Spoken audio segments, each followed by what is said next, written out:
This is really very important derivation, which is formula for uniformly accelerated motion along a straight line.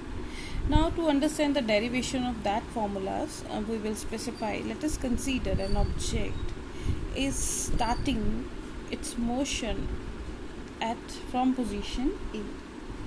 Right, means at this point, since it is the considered an origin point, so time is 0 and position is 0. Position is 0 means the object is at this much position and stopwatch has not started.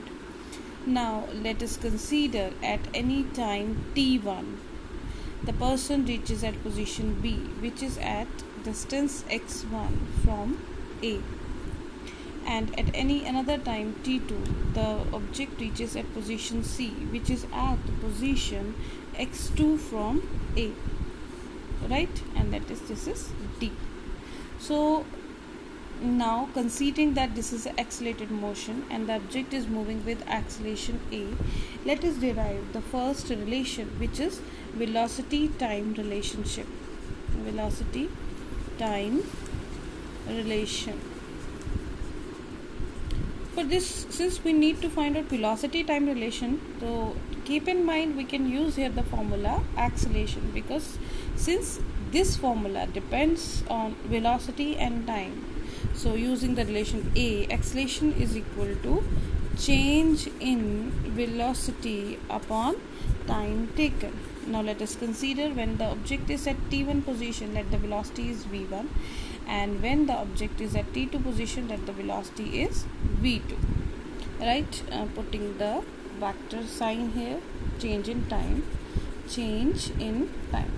So acceleration can be written as change in velocity is v2 minus v1 upon t2 minus t1. Cross multiplying this becomes v2 vector minus v1 vector is equal to a t2 minus t1, right.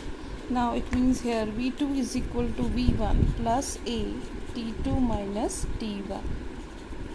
So considering that motion has been started from this position B, means shifting the origin, so in that case t1 is equal to 0. Initializing means putting t1 is equal to 0, t2 is equal to t, right.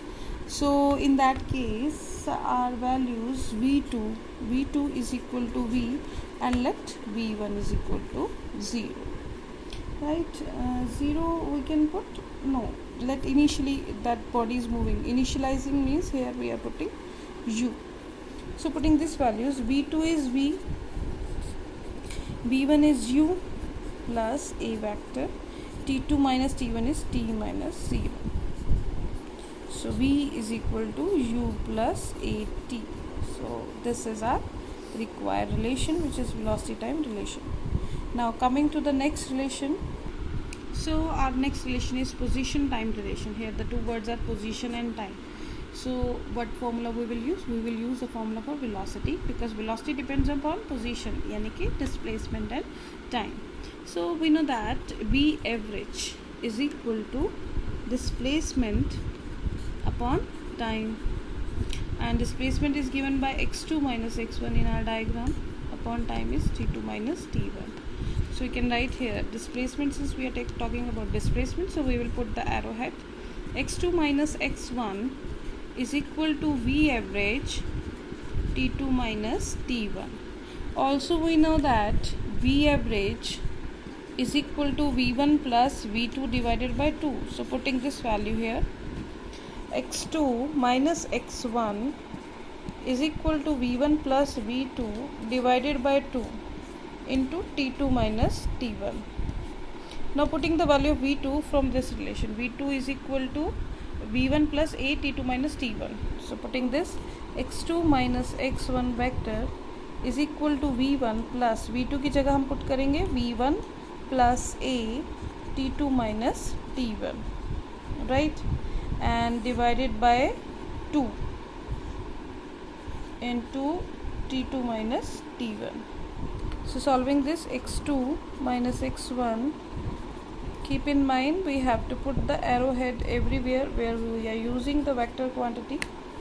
So This becomes 2v1 plus a vector t2 minus t1 into t2 minus t1 upon 2. Let us multiply this t2 minus t1 inside. We will go here. So this is x2 minus x1, rewriting that equation, that is equal to 2v1 vector t2 minus t1 divided by 2 plus a vector t2 minus t1, that become whole square, because internally it was t2 minus t1 single, that becomes square divided by 2. So this 2 to cancel. X2 minus x1 vector is equal to v1 vector t2 minus t1 plus a vector t2 minus t1 whole square divided by 2. Now initializing means putting t1 is equal to 0, t2 is equal to t, v1 is equal to u, x2 minus x1, x1 is 0 and x2 minus x1 we put it as suppose s. So we can write here like initial differences, so we can write this as s is equal to ut plus half a vector t square. So what is this? This is our required relation, which is s is equal to ut plus half a t square.